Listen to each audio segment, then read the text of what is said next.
Yeah. First of all, I want to thank the organizer for organizing this event. We have put in a lot of effort. I'm very honored to be part of this event. Okay, so there are going to be 3 files I'm going around and discuss the issue. To start with, I will give a very quick review of the literature before I report our own research results. This thing I think we have given you in the reading list. It's a survey by the 2 authors on intergenerational income and educational mobility. So, as you can see here, this will take maybe 1 hour, but I think I will just finish it in 10 minutes. Since you have read it beforehand, right? Have you read it beforehand? A little bit? Okay, maybe the football is keeping you awake.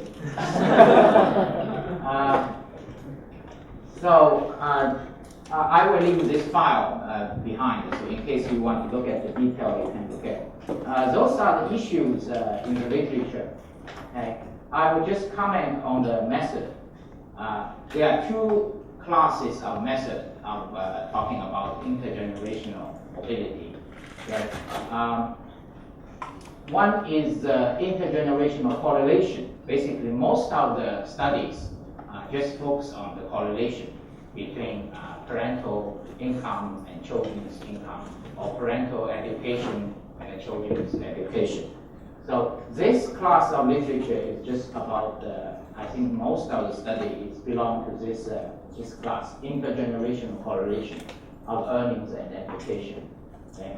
The second class of models try to look at causal effect, but I think it's not as clean, as it should be. And in this causal models, there are a bunch of models which are surveyed in this chapter. It's a chapter in Handbook of Labor Economics.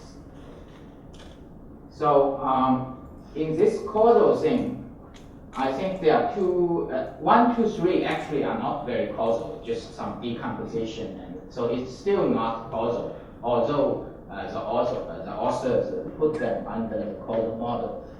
There are 2 or 3 things here you may pay attention to in case you get good data. You can try. Okay. One is the method 4, sibling and twin differencing. Okay. So here the idea is to use within twin or within sibling differences. So by doing that, you get rid of the genetic and common factor, common environment factor. So the residual thing, the within variation between the earning among sibling or twins would be if we assume that to be exogenous. Okay. So this class of model can identify the causal effect. And actually, I have the twin data, so that is doable. If you have adult data on 2 generations, at least you need data on 2 generations, on the parents and on the children. Right? So that is one thing you can try. If you don't have twins data, you can at least use siblings data, so brother and sister and so on, right? And then look at their children, like the effect, the difference in earning between the siblings, between brothers and sisters, and their effect on their children. So that will also give you. So the sibling data is, a lot of data sets have sibling data. The other one, method 5, is a little bit more difficulty, but I think it's perhaps even better. So that idea is to use data on adoption. So if you have data, I'm not aware of any data sets in China which actually have available information on adoption. So, but you can try, because you can go to the government offices, right? They have Minzhengju, right? So they look after all the adoptions. And so if you have connection with the Minzhengju, maybe you can get data on adoption. So the adopted children, right, by definition, do not have the genetic correlation between the parents and children. So that automatically gets rid of the genetic connection, and then the residual impact or whatever effect on the children will be taken as intergenerational mobility. So that can be interpreted as causal. So adoption data, you can, basically you need adoption data versus non-adopted children, right? So within the family, some of the children are adopted, some of the children are biological children. So you can run regression, enter the variable, adopted children and biological children in a single regression, or you can use a dummy variable for adopted children. That can give you the causal effect. Okay.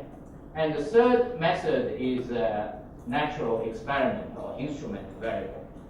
So here you are running a regression, right? On the right-hand side, you have parental income or parental education. On the left-hand side, you have children's earning or children's education.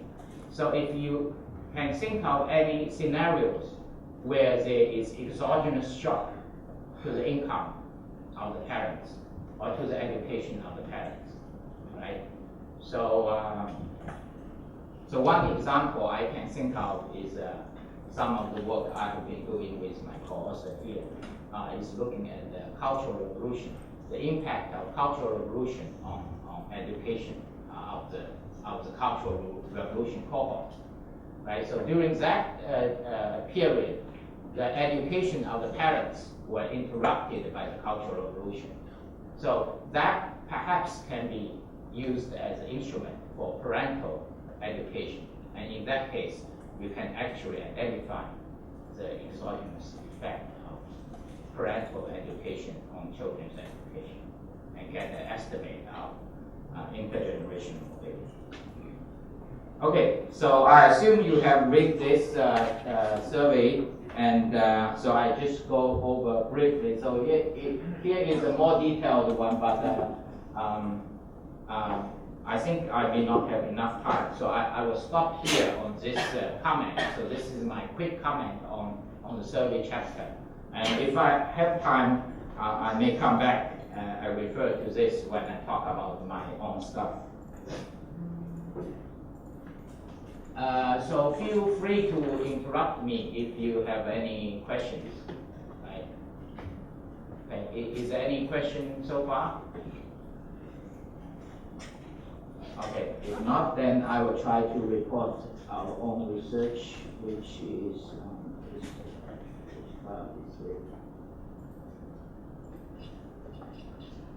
this one. Okay, so this is this one. Yeah, this is a very attractive title, right?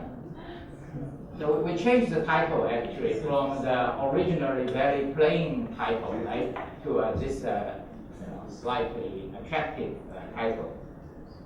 So Great Gatsby Curve in China. And this thing is quite new in the literature actually. Only in very recent years, one study found this phenomenon using OECD country data. So we are going to see if what is the case with this data in China. So we are going to look at the dynamic evolution of cross-sectional inequality and also intergenerational mobility. The main purpose of the study actually was on intergenerational mobility, right, as comment on the literature suggests. But as we go on, we actually inevitably we run into inequality issues. So now the paper is quite balanced on these two issues, but perhaps still more focused on intergenerational mobility. So this is a study joined with two former students of mine, one at the LSE, one at the Chicago postdoc, and he's going to National University of Singapore next month. Okay, so I hope you study well and may come to the top university in Asia very soon, right? Okay. Why it's not coming down? Okay. China's remarkable economic growth is well known, right? And we are often very proud of this success, right? Since market reform in 1979. Okay. Now, less well known is the intergenerational mobility. Associated with the remarkable economic growth, the rising inequality is also well known. It's very striking, actually. Many people, many of you have heard about the huge rise in Gini coefficient and so on. So that is also striking and it's well known. But actually, it's not so well understood, and much less study on intergenerational mobility. And at least not in a very systematic way. We try to do a very systematic study of intergenerational mobility using several data sets from China. Why it's not going? Okay, so this picture gives you the per capita GDP, and right. This is this line, right? Per capita GDP here, going up drastically. But also, worrisome is the Gini coefficient has also going up a lot. Of course, they are measured in different axes, right? So now it's 0.45 in terms of Gini coefficient. There is a lot of debate on what exactly is the Gini coefficient in China. And some people say it's 0.6, some people say it's 0.3, 0.4, right? And there is a debate between some scholars and the statistical bureau because government doesn't want to hear the Gini coefficient is so high. So there is some debate, which is both academical and political, perhaps to some extent. I shouldn't move this question. I should do this one. Okay, this is better. Okay, where are we? So the first question you may ask is, where are we? Like internationally, are we in good shape or are we in a very miserable position in terms of income inequality? Okay, so China is a red one. Okay, so in 1970s. We stood at 0.3, and now in 2008, now of course this data is not very updated. In 2008, it's 0.4 something, okay? And we are about the same position as the United States, as we can see from here. Where is the USA, right? So USA in 1970s is twice as much as China. Right? This is the US. But in 2008, we are equal with the US in terms of Gini coefficient. Okay, so you may wonder, what is happening in China? How market economy is affecting the Gini coefficient. So this itself is a big question. How economic reform affect the income inequality? My understanding is that under the pre-market reform period, a lot of people's pay was delivered in kind rather than in cash. That apartments would be provided by their enterprise and so on and so forth. How does the gradual move away from that affect the measurement of the Gini coefficient in China? Okay, I'm not sure how it affects. Yeah, I think you are right. The in-kind payment has been declining, and I'm not sure how this was calculated, whether it has taken into account of Gini coefficient, the in-kind payment or not. So, Yeah, that's a good question. I don't know the answer. And does the U.S. number in this thing take into, is it pre-transfer or post-transfer? I don't know. Yeah. So I think this is from some international study. I would assume they have taken into some compatibility. Well, this is not a literature I plan, but my sense is that for some purposes you kind of want the pre-transfer, you just want earnings and not transfer payments and things. And for some other purposes, you want the post-transfer. And if consumption is your main concern, post-transfer is what you want. If kind of understanding the production function is what you want, then the transfer is what you want. And those are different purposes. Right. And in the U.S., those numbers are somewhat different. Right. As we go on, we will see a little bit. My sense is in the U.S. it has taken into the federal state government stuff. Yeah, because we are going to comment why the inequality seems to be at the level, why it should be at the level, and we explain because there is huge federal and state government programs, and in China we don't have such programs. So I guess it has taken into account. But the question I want to ask is, people may ask, is Gini definitely a bad thing, right? Is inequality definitely a bad thing? Of course, it is not. Right? We have to look at it objectively and scientifically. Some Gini is healthy, right? That is by definition of the nature of the market economy. Right? You pay by your margin productivity. So the whole sense of incentive and motivation is to give people what they deserve. So some Gini is inequality is very healthy and is fully justified. What makes people worry in China and make people very concerned and perhaps cause some social unrest is some unjustified Gini, right? Because many people, by connection with certain organizations, like state-owned organization, companies, and so on, so their income is perhaps not well justified by all kinds of protection and so on. So that part of inequality is something we wish to get rid of, right? But of course, it's difficult to see what is which part is to what extent it's justified, to what extent is discrimination or protection.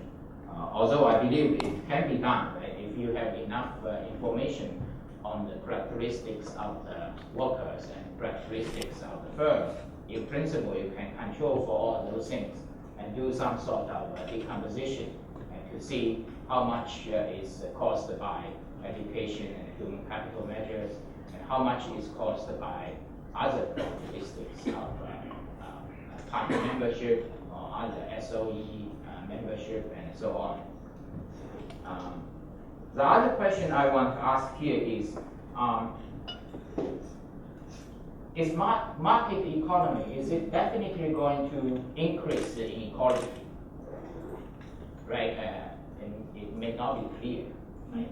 But if market economy or market reform is going to lead to increase in inequality, then why in the U.S. it has gone, the capitalism has been going on for so many years, and Gini is still, for something. And China market reform is only 30 years. If the direction of market economy is going to increase inequality all the way, then we are going to be really in trouble. We are already 0.45, and if it continues to rise in the next few decades, our Gini coefficient will be, explode, right? So that is a fundamental question. What does the market economy is going to lead us to? So those are the questions I want you to keep in mind. And I don't have an answer for all those things, but those are the things that we should consider. whether gene is bad or good, to what extent it's good, to what extent it's not so good, and then what is the relationship between market economy and the magnitude of inequality.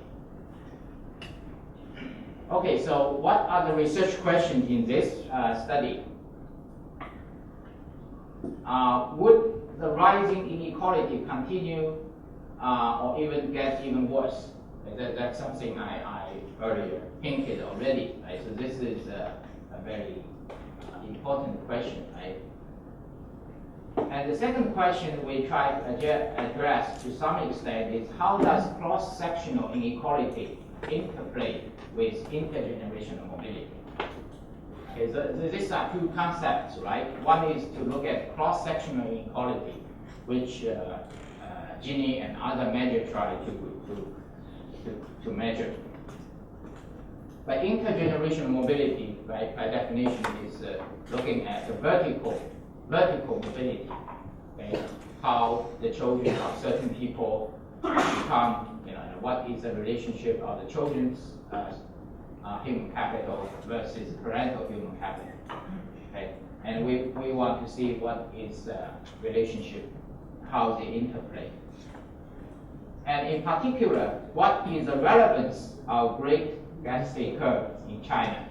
Okay, so this concept, as I mentioned, is only appeared in a few studies, 2 or 3 studies, and most recently by Chatty and ETL. They have done 2 studies looking at the United States. In the near the end of this talk, I will try to comment on their study and relationship with China. Okay, and what are the driving forces between the rising inequality? Okay, and also what are the driving forces for the declining intergenerational mobility? The major finding of this study is the declining intergenerational mobility. Okay, so that's not good news for us, right? Because if you are from a poor family background, if the intergenerational mobility is declining, then that means the poor children will not have good hope of growing up in the society. Right? So just to give you some idea of what we find, intergenerational mobility decreases sharply in both income and education. Okay. So, of course, some of you may think, I'm from not very good family background, but I'm still doing university or postgraduate study. But perhaps you are among the minority. You are not the majority. So it just means the general trend in terms of estimates. And more evident for females and the residents from less developed Western region, like rural and country Western parts. So the decline in intergenerational mobility is larger for females and is larger for people from rural and Western parts, okay, specifically. Okay, in terms of income, the intergenerational rank estimate rise from 0.27 to 0.35 for cohorts born before and after 1970. Okay. The correlation estimate goes up, right? So that means intergenerational mobility declines, right? The higher the correlation between the parents and the children, then the lower the intergenerational mobility, right? So it goes in the opposite direction. So that's why the rank estimate rise from 0.27 to 3.5 is 0.35 means intergenerational mobility has come down a lot. And it's very evident for females. For example, for female is 0.17 to 0.39, and the residents in the western provinces goes from 0.2 to 0.46. So these are very big changes, okay, in terms of percentage. Right? So for education, more evident for female and the residents from less developed regions like rural and the western parts again. So for education, the intergenerational rank estimate rises from 0.24 to 0.29, again for cohorts before and after 1970. Okay? And female again is the estimate goes up a lot. The correlation coefficient goes up a lot, implying intergenerational mobility goes down a lot. Okay. Rural residents 0.21 to 0.27, and residents in western provinces 0.2 to 0.32.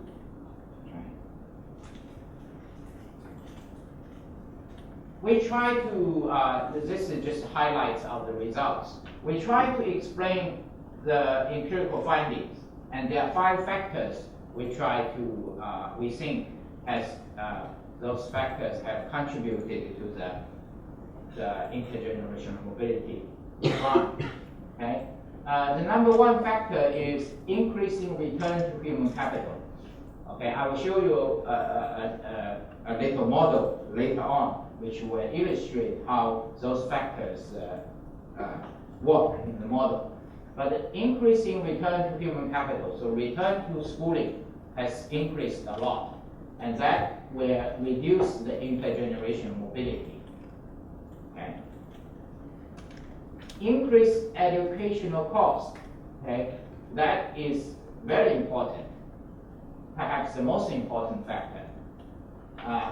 Increasing educational cost would reduce intergenerational mobility. So those are the 2 things, main things. Now the 3rd and 4th factors actually increase the intergenerational mobility. One is a rising government expenditure on education. Okay? That would increase intergenerational mobility. Rising household income would also increase intergenerational mobility. So of course, the economic reform has certainly benefited almost everyone in China. Okay? But the extent of benefit is different. Some people benefit more, some people benefit less. So household income definitely has gone up a lot. But the question is, when the educational cost increases at even higher speed than household income, then the poor families are in trouble. Okay, that basically explains why the poor families cannot afford to send their kids to universities and so on. And also, the rising inequality will also reduce intergenerational mobility. The rising inequality actually interact with all the other factors. It makes those negative effects even more serious, and make those positive effects also more serious. Okay. We will see that in the model. Yes? From my perspective, equality is a result, not the cause of anything. Because if you refer to the inequality among the people born in those years, the equality and the intergenerational mobility are both calculated from the education results of those people, right? Yes. And another question for your previous slide. When you calculating the rank estimation for education, how do you define the rank of it? Because naturally, education is defined as levels, not years. I'm afraid there's not huge variation among the years, because in most of the data in China, the years of schooling are converted from the level of education. Is that also true for your data? Your second question, you will see very soon how we define those rank or percentile thing. The first question, I think, is a fair question. So you are right, rising inequality or inequality should be endogenous in the model, right? But here we think there may be some holding all other things constant. What happens if there is an exogenous shock to income inequality? That can happen in the model. Although this variable is endogenous, but we can think of some exogenous shock to the income inequality, holding other things constant. So it's the comparative statics we perform in the model. Actually, in the draft paper, now we have an appendix which do all those comparative statics. Yeah, we have a parameter, income inequality parameter in the model. Yeah. What about government expenditure? Why government expenditure to increase mobility? Oh, again, that we will see it quite soon in the model. So basically, it makes poor people can afford to go to school. So the essential. If government expenditure, they only afford college or university, and if only rich children from rich family could go to the university, actually this could enlarge, this could decrease the Right, but the government expenditure on education is not only to the university, but also to primary school and secondary school. So it's to all levels. So, you know. So I still think Chinese government expenditure could spend more in the primary school, or even in the level of primary school, they could spend more on the primary school of the city, not the rural area. Yes, so this could still enlarge, decrease the mobility. Consider the urban gap. I'm not sure because your model is not address this problem. I mean, if not specify. But what you are saying is consistent with what we find. Maybe the benefit of the expenditure is differential, has differential impact. We have not tried to model that. But the empirical results I showed you earlier, the western parts, the rural parts, maybe they don't receive much. And the educational reform precisely has this problem we are talking about, right? Because the education reform decentralizes all the fundings, and also, very much now primary and secondary education relies on regional financial income. So, yeah. Again, this is just a general thing. So you can certainly try to look further into it to see how the government transfer, how exactly, whether it benefits different levels of education differently. I think it's a good direction to get into. What we see here are very general things. Doesn't mean to be definite and exclusive. So in the model, what happened if the education level of parents increase? Education level of parents increase. Let's see. Maybe we come to the model to see which variable is. We have the parental income over there. But that's a correlation we are trying to get, parental income increase. So let's see. We'll wait just a bit. Yeah.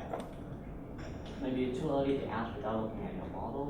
However, when we look at the third factors, so when government expenditure increase, the kids from the poor family are able to more easily go to school. Right. So it can increase the intergenerational mobility. This is a first order effect. Right. But at the same time, the number of the skilled workers increase. It will also lower the return to human capital. So can I say that from the first factor, the secondary, the second order impact will even amplify the increase in the generation mobility? Since the return to human capital will be lower when your number of skilled workers increase. But it's increasing. Okay. The human capital is increasing. Yeah, but here we're looking at each factor one at a time, holding other things constant. Okay, but you are talking about if this increase, and suppose more kids go to university, and that increase university graduates, right? And that may reduce this factor.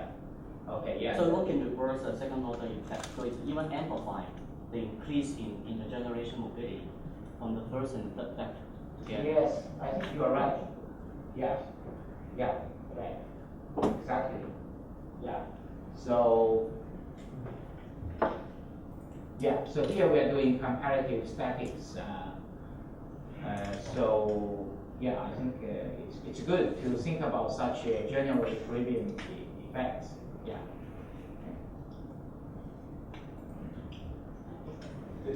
The mechanism that you just described, probably you know this, is what's highlighted in the Heckman, Lochner, and Tabor paper that's in the volume 1, number 1 of the Review of Economic Dynamics.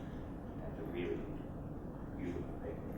Mm-hmm. And their argument in the U.S. context with the policy that they're studying is that tuition subsidy for college is that the general equilibrium effects are substantively quite important due to this price mechanism relative to the partially equivalent effect. Mm-hmm. Yeah. Yeah. So this is a very simple model, and that reference may be very good. And tomorrow, when you listen to Professor Fu's talk on structural estimation, so you can bring all those general equilibrium models into. Is your talk tomorrow? Yeah. Oh, okay. Some pressure. Give you a burden to you. Don't let her know. Okay. Maybe I take a break, you come here. Okay. Good. Okay. Good questions. Gender. Results on gender. Okay. So why the intergenerational mobility for female declines more than males? Okay. So the explanation is there is higher increase in return to human capital for female or male. Okay. So this itself, of course, is good, right? And for all those, I look at the gender mix; it's actually quite balanced. Right? That's good. Right? If you look at the university, and the PhD students, wow, mainly females. Okay. Women good, men bad. Well, they are certainly seem to be, overtaking men in education, and there are recent studies by Becker and also my own paper in JPE talking about why female education is the gap is narrowing, and in many countries the average education of female is above the males. Okay, so if you are interested, you can look at it. And here we just use some evidence that return to schooling for female is higher than for male in China. And the gap between the male and the female is large, is getting larger. Okay.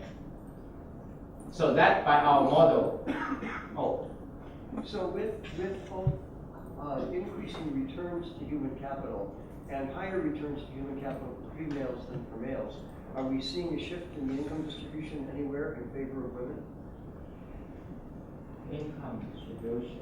Right. So these returns should be showing up, right? These effects should be showing up in the distribution of income and wealth, right? So is women's wealth, to the extent that we can separate this out, accelerating faster than men's? Yeah, I think the gap is narrowing, but it's still below the Yeah. men's income. Yeah, but I think it's shifting. Yeah. So, but education is overtaking men, but the income has not. Okay, for many reasons. So you can study.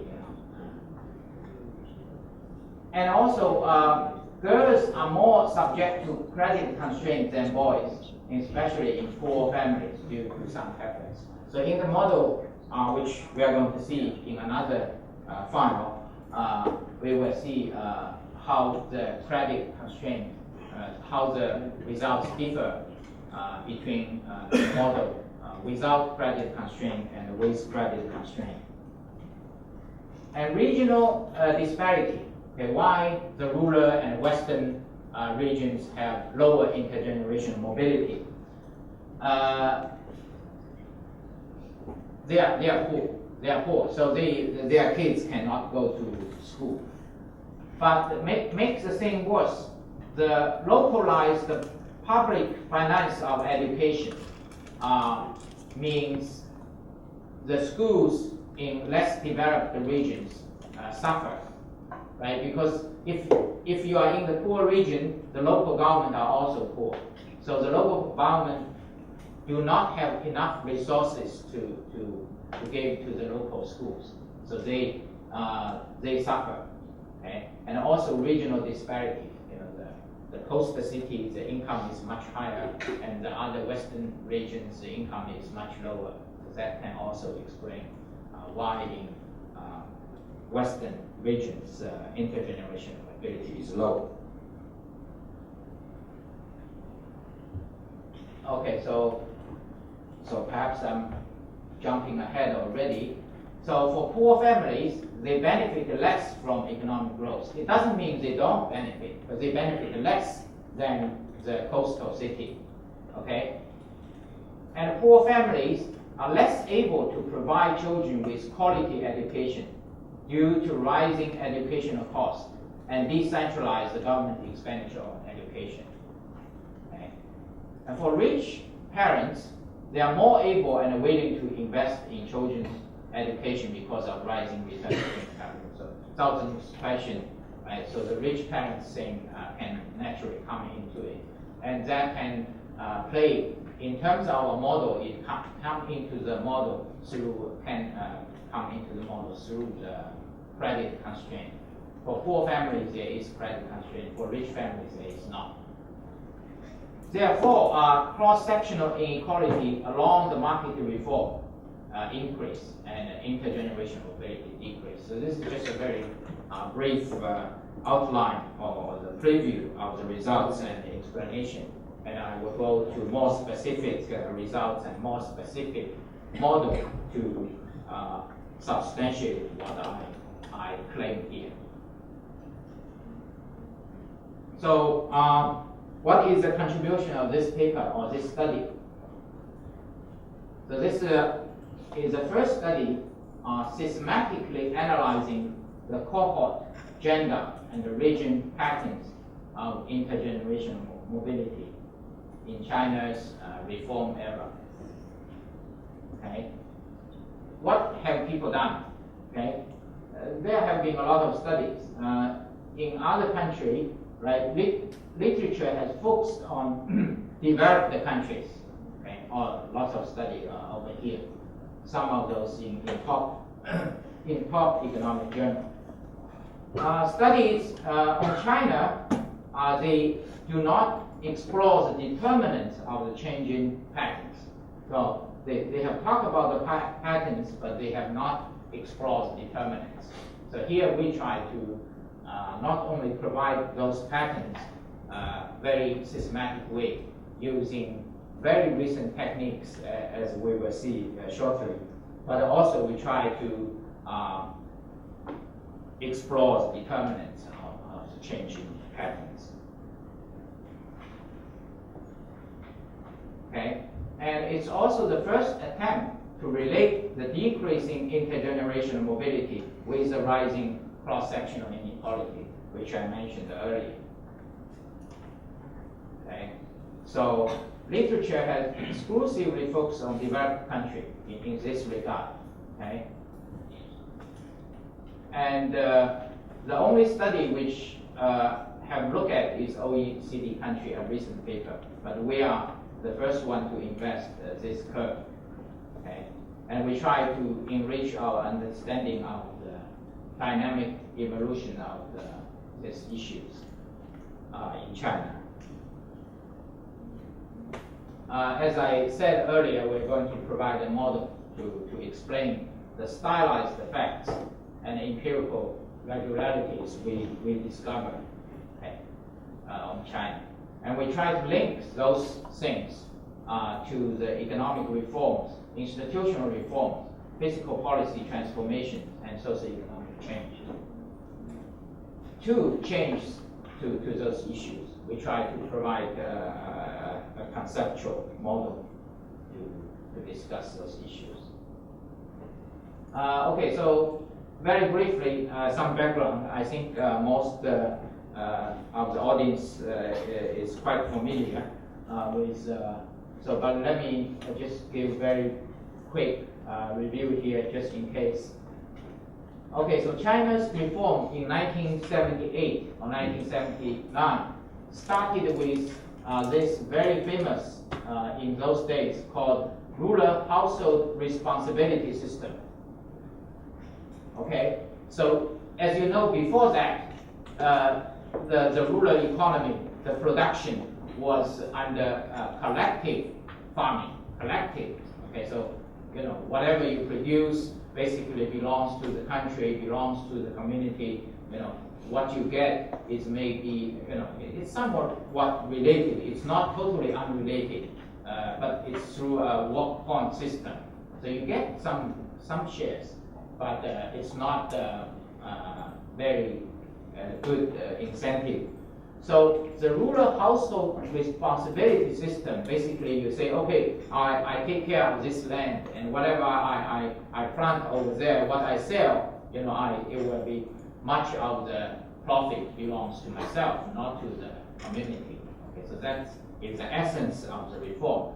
It decentralized the production, decentralized the profit, and it provided a huge incentive for people to work hard and to work intelligently.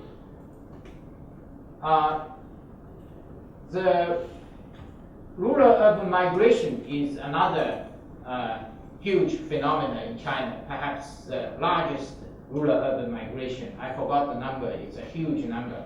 The rural population, the working population went to the city. So, and before the reform, the migration or even temporary migration, I'm talking about temporary migration, before the reform time was unthinkable. When I was a child, I know some relative came from the rural parts. They just stayed for a few days, they went back. There's no way you think about, you come to the city, you work in the city. It's unthinkable. Okay? For Western people, you may find it very surprised, but that was the reality in the socialist economy in China. So nowadays, the young people took this for granted. A rural-urban migration, you come to city, you serve, you work in the restaurant, you work in the factory, it's a piece of cake, right? Why it's a problem? It was a big problem. It was not allowed, basically, before the reform. Okay, and this, even now, the hukou system is still there, but it's not so crucial. You can come walk to the city, live in the city, pay rent, you work in the factory. It's but you don't. If you don't have the hukou, do you know what is hukou? You know, okay, good. Okay, because when I present sometimes this kind of talk, not necessarily on this paper, and people look at me, what is hukou? Does this word exist in the dictionary? Maybe you can Google, see if you can find it. Maybe it's a unique word in China. Okay? Maybe not in Chinese, not in English dictionary. But anyway, so now if you don't have a hukou, you can still work and so on and so forth, but you don't enjoy certain benefits of the people with hukou. So if you want to buy a house in Beijing, in principle, you need a hukou in Beijing. If you don't have a hukou in Beijing, no matter how much money you have, not yet. But you can work through, so you can provide evidence you are working for a certain company, and you provide some tax records. Could be fake, but so the open door policy, right, and the large volume of FDI, so a lot of foreign enterprises came to China, and reform of SOE, state-owned enterprises. Some are privatized, some go to the market, listed in the stock market. So there has been a lot of reform on SOEs. Diversification of ownership structure and the rapid growth of private and foreign sectors. Okay, and all of this, the punchline of all of this is the adjusted incentive structure. Okay, that is a fundamental. Many people try to study, why the reform seems to work, right? Why China has been doing so well so far. It's very simple, in my view. It's just the incentive structure. When people are giving incentive, we will all work hard. If you work hard, your output is given to other people more. You get very little or nothing, then you have no incentive.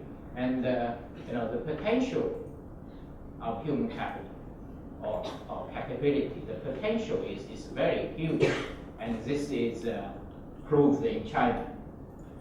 So that is improved incentive structure will lead to enhanced labor productivity, right, and increased return to human capital. The story actually is very simple. Why China? Maybe 10 years ago in JD, we look at the return to schooling during the before the reform and after the reform, that kind of thing. And actually, before the reform, the return to schooling was slightly negative.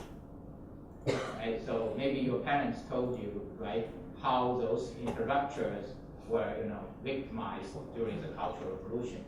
So the return to human capital was slightly negative during the collective farming. But you have objection. Okay. Yes.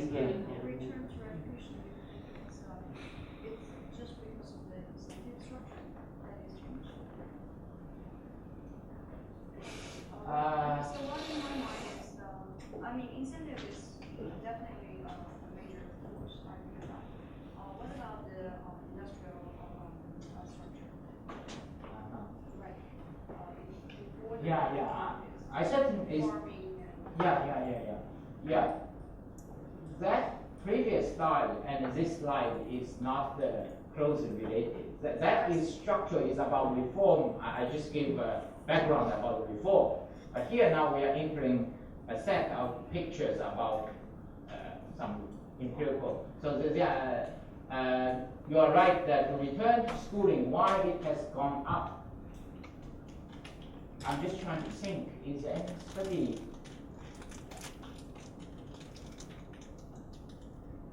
Actually, I think no great study. I have a paper, I think 10 years ago, published in Journal Comparative Economics, looking at the return to schooling. At that time, of last 20 years, provide a systematic curve like this for China using repeated cross-section data. In that paper, we try a little bit about the causes for the rise in education. But no, I wouldn't say that is a very rigorous or very general equilibrium analysis of so we see all of this, but so far, perhaps there is no heavy paper looking at why return to schooling has gone up this way.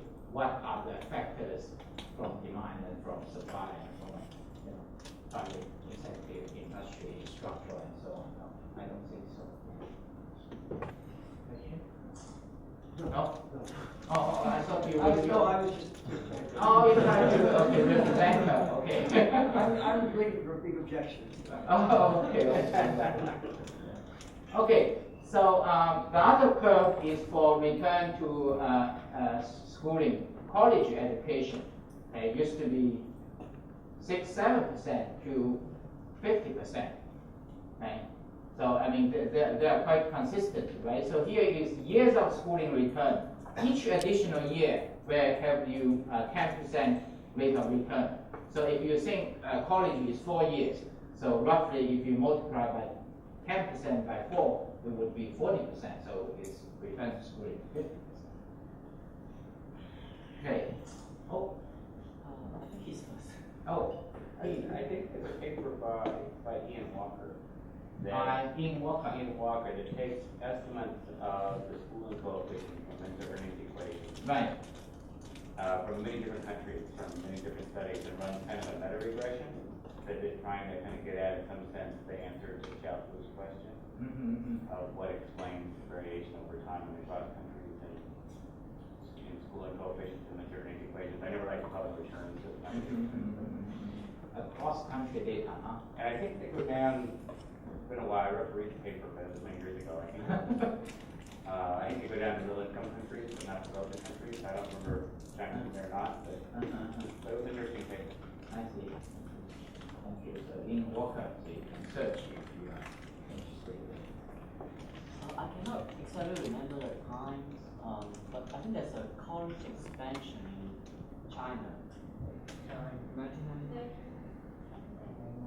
So 99, but as you can see, the increase to the return in the return to education, it's also increased quite dramatically after 1999. So No. 5 years. It takes 4 years or 5 years for those. Angel, do we have a paper on that? College education and so on? College expansion? Yeah. No, we don't have a paper on that. But yes, this study includes all of the college graduates. So after the college expansion, many fresh graduates, okay, the salary is depressed, but the salary increase is rising very fast, okay, when they work several years later. I find that, okay. Yeah, so before I forget, so this is a question often mentioned, why college expansion, but then you still see great increase in return to college. There's no contradiction, because I think, I thought that we look at it, but anyway, we can check. But you see there is a strong selection going on here, self-selection. For those, this is university graduates or college, this is supply. But how many people can get jobs? Among those who can get jobs, their pay is still much higher. So I think there is a strong selection going on. It doesn't mean every university graduate can get a job. But if you can get a job, the pay, the return is shown up here. So again, a rigorous study can try to address this selection issue of going to school and then finding a job, transition from high school to college and college to job. Again, I think some sort of structural model would be good. Reduced form may not get you this kind of rigorous analysis. We had a student on the market this year at Michigan from Taiwan, and her job market paper was looking at a very large expansion in the number of university slots in Taiwan that occurred maybe a bit earlier than the expansion in China. And she found basically no effect on wages, which was really surprising, but she presents evidence that in fact firms have kind of adjusted their production functions to take account of the increase in the supply of college-educated labor. If nobody has done it, writing a paper along those lines for the mainland would be a really interesting thing to do. Good, thank you. Okay, so perhaps I should move on. Otherwise, there may be no lunch. Okay, so annual wages of urban workers. Okay, so if we look at different education level, right? Low education level, medium education level, and high education level. Again, the gap between them is enlarging. Similar picture as the other one. Per capita income, rural versus urban. Okay, so the ratio of urban divided by rural per capita income has been rising. This is a lot. Okay, so well, it fluctuates, but you see, the reform indeed benefit the rural and urban very differently. Okay, the gap is getting bigger between urban and rural. Okay, regional disparity. right? So this is all trying to build up some evidence for our model, for our explanation. Okay, so northern over coasted city, far west coast city, interior coastal, okay? So those curve declining, meaning the coastal cities are getting richer relative to the other parts of China. Okay, so economic reform,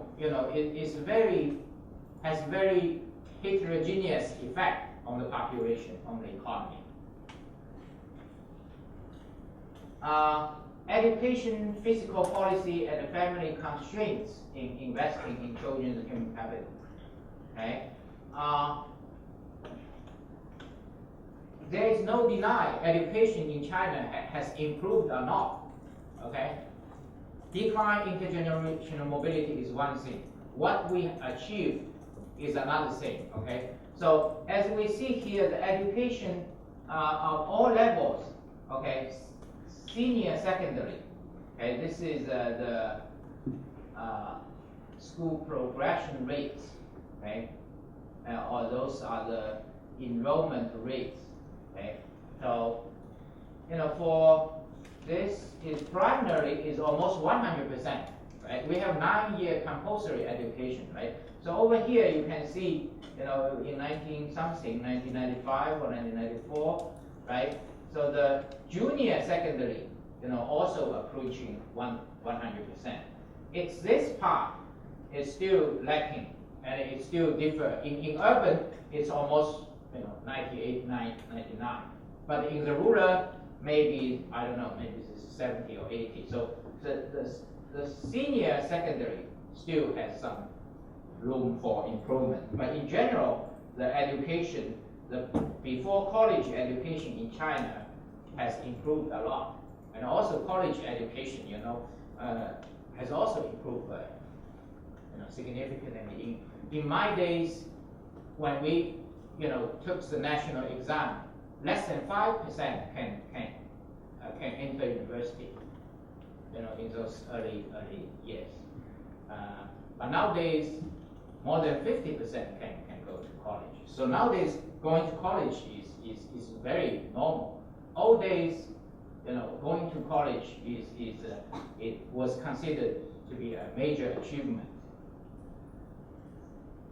Okay, again, background. Reforms of public finance. I think I mentioned those things already. So there was a physical decentralization in middle 1980s. Local government financed primary and secondary education. So you can see immediately, as I said earlier, rich regions, the school will receive a lot of resources. But if you are in poor region, the school will not receive much money. Tax reform. Okay, and there are also some other things. It's supposed to be all tuition and other fee for 9-year education are eliminated in 2006. But actually, in the countryside, the implementation is not 100%. Okay, and the schools still find some excuses to charge students some fees. So that students still have burden. They're supposed to be totally free, but actually it's not. They will find all kind of excuses. So you still have to pay. So that it's not very easy yet. Higher education expansion, right? Rapid expansion in tertiary education since 1999. We already discussed this, right? So somewhere here, okay. Number of fresh college and above graduates rises from 1.7 million in 2000 to 7 million in 2013. Okay. And the share of college students aged, okay, they're all going up, male and female. Okay, so huge increase. Higher education expansion again. Substantial rise in cost of higher education. So this is the bad news. This is the main reason, one of the main reasons for the decline in intergenerational mobility. So university education was free before not totally free, but basically free before middle 1990s.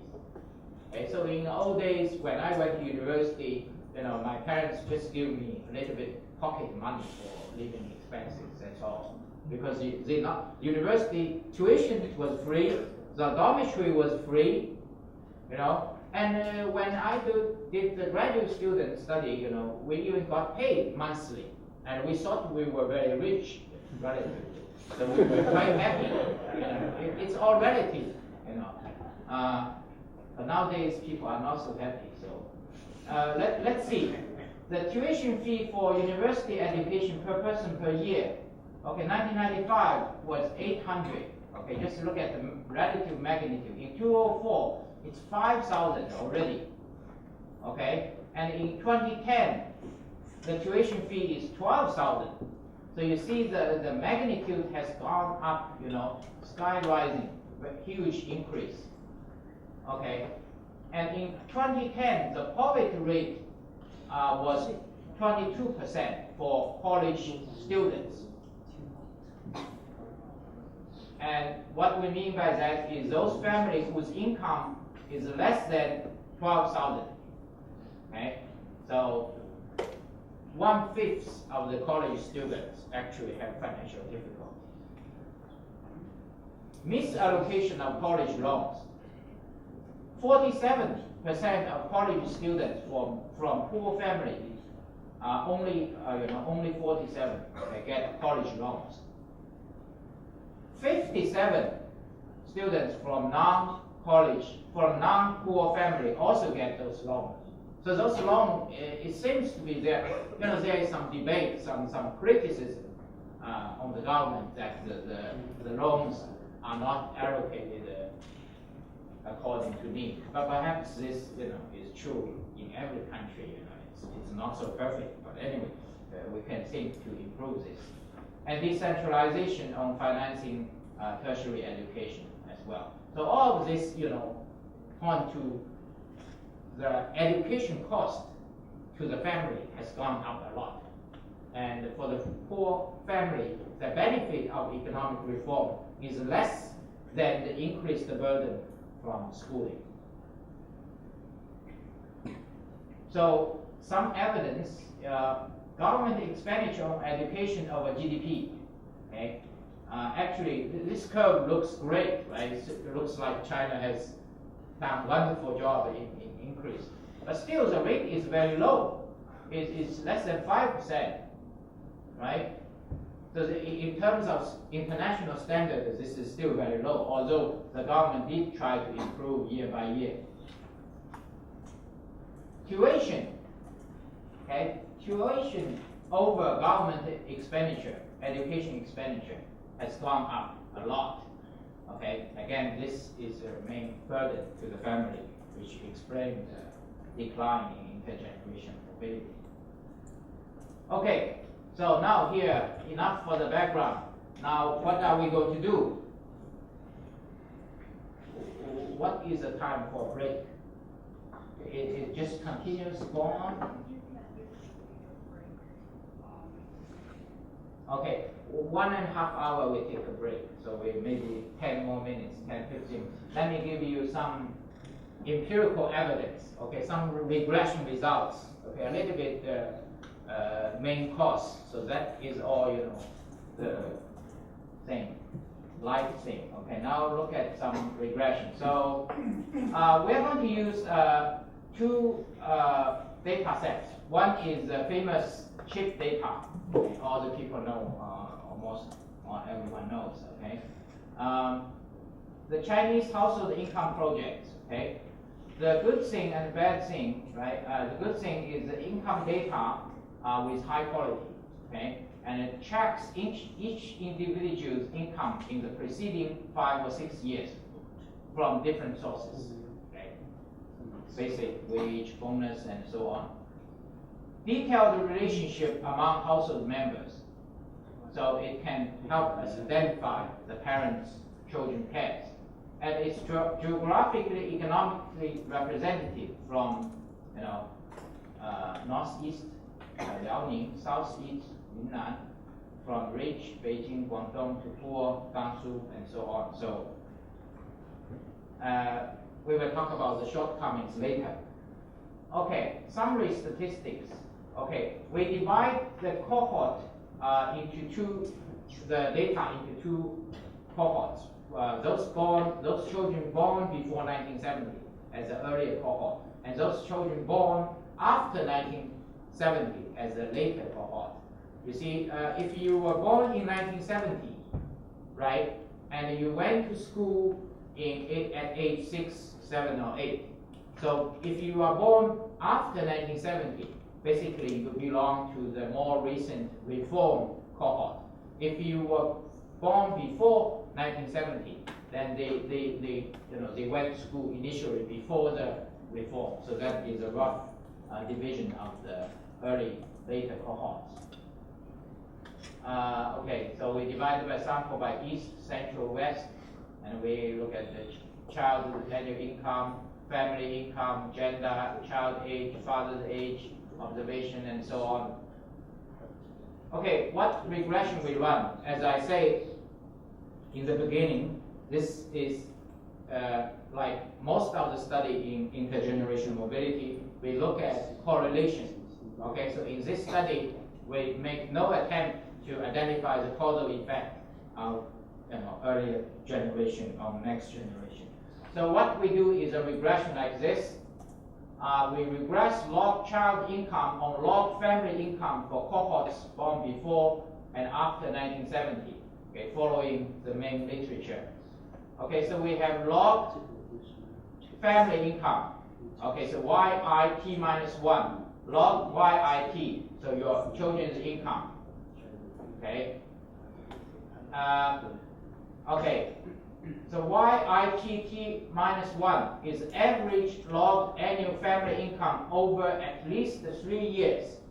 So why 1970? Why 1970? Yeah. Okay, so it's a rough division that if you were born after 1970, then you went to school basically in the reform stage, right? Because you went to school at age 6, 7, or 8. So if you're before 70, you basically start your school before the reform. Yeah. Okay, so here is an important note. The parental income, family income, is the average log over at least the last 3 years. Why do I take average of last 3 years? Permanent income, right? Yeah. So one issue in the literature, right? Yeah, I'm sure you have read this and good. So is the measurement error, right? We are supposed to have some sort of, as he said, permanent income here, but permanent income is never available. We always try our best to get some proxy for permanent income, right? So if we just use 1 year, then it will be subject to severe transitory fluctuation in year-to-year income, right? You may be working some, have some extra job or OT, or you may be, some professor get a consulting job this year, but not last year or this year, and so on. So it is important to have some measure of permanent income. And normally we just, you can compute permanent income if you have very rich data. So for this kind of data, the best we can do is just take an average of 3 years or 5 years. That will give you a stable measure of permanent income, or close to a permanent income, to get rid of the noise in the year-to-year measurement of income. Okay, other control variable: age square, and father's age, gender, child age, and wave, and provincial dummy. So we have a year dummy and a provincial dummy. Okay, now one problem with that regression is that for different generation, your parents' generation, your generation, maybe the income level is very different. Okay, so this generation, the variance may be very different from this variation. So the coefficient here may be subject to this, misleading result. So to take care of the different variance in income across generation, one thing people normally do is to adjust the coefficient we get from the previous regression by this ratio of standard deviation across the two generations. That would get rid of this different variance issue. How can I adjust correct and inspired in this version? Correct answer, yes, good. We cannot. I will come to that actually. Yeah, this is a problem. Yeah, we will acknowledge that shortly. So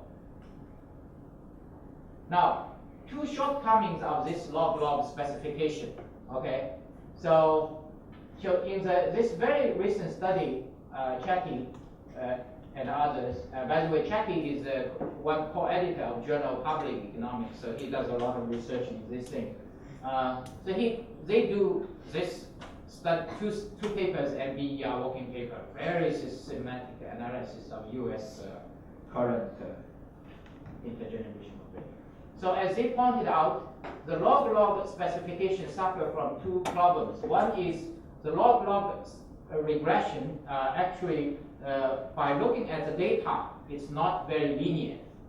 So there is nonlinearity thing. So if you measure at a different point, the estimate may be different. Okay? So intergenerational elasticity will be sensitive to the point of estimation. And the log-log, as you know, your log you cannot take zero. So it has to exclude the zero income and restrictions to families with positive income. So you can only look at families with positive income. Okay? And that can lead to overestimation of intergenerational mobility because the poor people are trapped in the. So if you just focus on the positive income, then it can overestimate. So this is just a non-parametric plot of log parental income and the mean log child income. So as you can see, the relationship is indeed very, very nonlinear. However, if we look at the percentile regression, which is what we call the rank. I think someone asked, was it you? Someone? Oh, you, yeah. Okay, keep your question in mind. Okay, so in this rank estimation, actually we find that the relationship is very linear. So here is parental income rank in that region, in that city or in that province, okay? And here is the children's percentile in the income distribution in that region, okay? So this relationship actually is very, very linear. So that leads to now, I think perhaps it seems to be the norm for doing this study, is to look at rank correlation between parents and children. So what percentile, what position were the parents in the parents' generation? And how are the children of those parents are doing in the children's generation? So if parents is at 90th percentile, children is at 50th percentile, the children is going down. But if other way around, parents are at 50 percentile, parents at 90 percentile, then you are moving up. I have a question how to deal with the problem of migration. For example, if I am graduating from a college, like a very top college, and maybe I would stay at the specific big cities, and what's the rank of me in the my origin city or small cities? Good. Migration. In CHIP, it doesn't include migrants. But if you leave out all the something like this, then I think there would be very severe self-selection because most of the maybe I think some of the migration would be the top university students who stay at big cities after graduation. Not only the migration, it's also related to migration. If my parents in a small town, and then I'm in Beijing, I have a much higher income than my parents. But if ranking and locally probably have a lower rank. So how do you do the rank is that kind of, Yeah, important. I think we do it by according to the present location. Okay. So, yeah, that is the issue. Perhaps we need to do it differently to see how results differ. Right? That is certainly a big issue, right? Whether the children, you should rank it according to the original hometown or according to Beijing, where he is now, right? Yeah. I think, yeah, maybe we, currently it's according to present location. I don't think you need to adjust. I don't think, you think I don't need to adjust? Good. Tell me.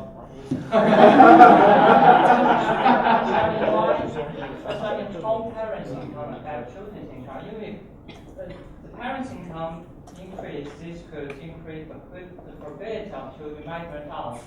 This still effect of this could individual mobility could include this effect, right? I mean, Yes, it can increase more mobility. Yes, the migration. Yes. this is part of this correlation. Yeah, but you promote the child to Beijing, so he is now very poor in Beijing, but he would be very rich in the hometown, in Gansu, let's say. Yes. So the question is, where do we rank the child? In Beijing's income distribution or in... Of course, Gansu. Oh, okay. Okay, so there is an issue where we should place this person. Should it be in the current employment, current residence, or in the original residence? Right. So there is an issue here we have to deal with. That it's I have a silly suggestion. Oh, okay. How about you can run request the income on location dummies? So essentially, you remove out the location effects, and then you run the income from this predicted value. You mean control for the residents? I mean, you can run the income. You can request the income on the location dummy on a set of control variables. Okay, and So to that way, you can standardize the income. Once you use the standardized income to do the ranking. Yeah, I think that would be equivalent to if you do it one way or the other. Yeah, that is one way to address. Yeah. And I also, once you use a rank, sometimes it's also you lose some important information. For example, the rank is the same for the parent and child in different time periods. But my child earned 10 times more. But that 10 times more will not reflect in the rank. That's true, but if we care about the relative position, then it's right. Yeah. So perhaps this is not overly dominating the other specification. Perhaps what you are saying is we should present both. Yeah. So I wonder whether you can put the weight to some degree. I don't know. So incorporate that information into the rank. Right. So Professor, I have a question. I don't know whether this question is trivial or not. Anyway, let me ask it. First of all, that the poor parents will have more children, but the rich parents will have less children. Yes. I think it's true, and I don't know whether this difference of fertility rate across among the rich parents and the poor parents, I don't know whether this difference of the fertility rate will affect the result because Definitely. Yeah, so I don't know whether you control this difference. This coefficient will automatically take care of this differential fertility thing, right? Because you are looking at the parents' position and children's position, right? So if you have a lot of children, then the position may be low by pure this quantity quality in consideration. And so this coefficient will precisely capture this effect already within this beta. So we want to include this effect in this data, right? Right now it's incorporated in this beta. Okay. Because if you have a lot of kids, your kids will be low by this pure quantity quality interaction. Yeah. Okay. So Yeah. I don't think, but it may be overestimated if the equals is effect. Yeah, because this effect comes from the fertility requirement. Yeah, fertility, but it's your choice. It's your choice. You choose to have a lot of children. Yeah. So by this effect alone, if you choose to have a lot of children and your children's education is low as a result of this, then so it's endogenous. So we don't want to control that actually. We just allow it. So the coefficient will tell us whether it's beta 1 will be 0.1, 0.3, 0.5. Yeah, so. Yeah, I just look at your model. Your model does not include this part. No. So I don't know that's the real. Right. For future research, actually, in the very end slide, very last page, we actually raise this question. Okay. Yeah. So how has the one-child policy what is the impact of one-child policy in this whole thing, right? And what about the impact of relax of the one-child policy would impact on the intergenerational mobility? Those questions we have not addressed. So if you want to identify, this data, into different things, so that would be a very tough job. Okay. And again, I think only certain structural modeling will tell us that. Otherwise, it's going to be very difficult and arbitrary. Linked to that question about the rank regulation, I think the rank have missing some information of this income. Right. Just imagine two letters of father's generation, children's generation. The distance between percentile of the children's generation could be wider than the current letters. And if it is that case, then it will be much harder for the children to jump from 10 percentile to 11 percentile than their parents. Mm-hmm. So this will increase the mobility, decrease the mobility for children. Even they are located in the same percentile then with their parents, the same as their parents. But since there is much wider of the ladder, then it will be harder for the children.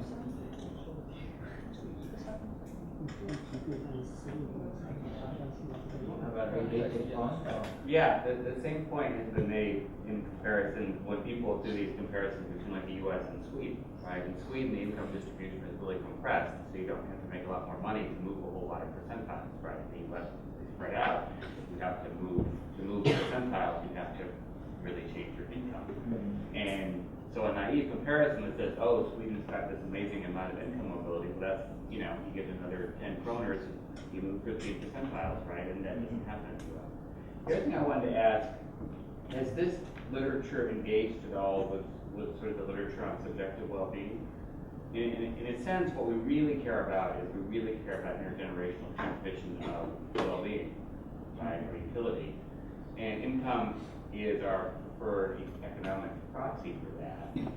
But there is sort of life that income, and other things change across generations, and especially when you have these questions that people were asking about before, like migration to an area where rents are really high. People are voluntarily choosing to do that, so presumably they perceive themselves as being better off. Has that, probably the answer is there's no data that has subjective well-being for parents and children, and so you can't do it, but has this literature engaged at all with that? I haven't seen any. The happiness issue, right? You are thinking running this regression or the other log for parental well-being or happiness index and children's happiness index. No. Those guys, I think, are calling it subjective well-being now to make it seem more serious. I think you're not supposed to say happiness. I think you're supposed to say subjective well-being. Yeah. Okay. I see. Okay. So Jeff, I just want to say one thing in response to your question, and that is that in asking your question, you said subjective well-being, pause, utility, right? And I wanted to put I think that these are really very different concepts, right? It's not always clear that people choose, right, so as to maximize their subjective well-being. But on the other hand, you know, utility is really nothing more than a way of encoding choice. So these are really different things, and much of what I don't like about what we used to call the happiness literature is that it now, I guess we call it the subjective well-being literature, right? Is that it makes this equation. So you should be careful about that. The students, not us. I have also a question about the rank thing related to the day before yesterday, Professor Xie, you talked about social mobility in a sociology perspectives. For example, compare two professors. One is economic professor, the other is who teach history. The economic professor must be very rich, so he will rank high, but the professor in history would have low income, so he rank low, but their social status, it is the same. Maybe you ask the historians, it's higher. Yeah, so such kind of rank information is distorted by people's perspectives of these two professors are having the same rank there. I mean, the intergenerational mobility still be high if there's parents or farmers, right? Right. Yeah, but then you are talking about you are like sociologists. Right? we measure those things by income and education. When you're talking about status, of course, economists also talk about status, but we perhaps talk less. And the sociologists talk about status all the time. Right? So indeed, that's a difference in our profession. Remember that Polanyi, on the slide I began my talk with yesterday, Polanyi says status is all that matters, right? Material well-being, right? That's a crazy view. Okay. So, yeah, I guess we choose what we focus on. As long as you can justify what you try to look. But bear in mind, we are doing economics research. Okay. It looks like even this specification has some limitations, right? But so it maybe should be all be used. Yes. I have a question related to the happy thing. So we are trying to say that we should run some rational about the happy. But the basic method in economics is that we cannot compare we cannot do interpersonal comparison. So it's hard to say that whether you are more happy than me or I'm more happy than you. And why can we do some rank of happiness or some intergenerational comparison of happiness? It's very hard. Yeah, I'm gonna resort here to Larry's criticism and say that I'm happy not to make interpersonal comparisons of utility, but I might be willing to make interpersonal comparisons of subjective well-being. Yeah. Because it is a different thing, right? It is in some sense, in a very reductionist sense, it is a response to a survey question that is interesting in some way, and we can think a lot, and I think it's a very interesting thing to do, to think a lot about what the responses to those survey questions mean. But I think the literature has established that there's real content there that we might care about, there's related things we might care about that is distinct from choosing. I agree with that. Me too. Okay, so I find this discussion very useful, right? Going, originating from this. There'll be a paper by the end of next week, right? Right. But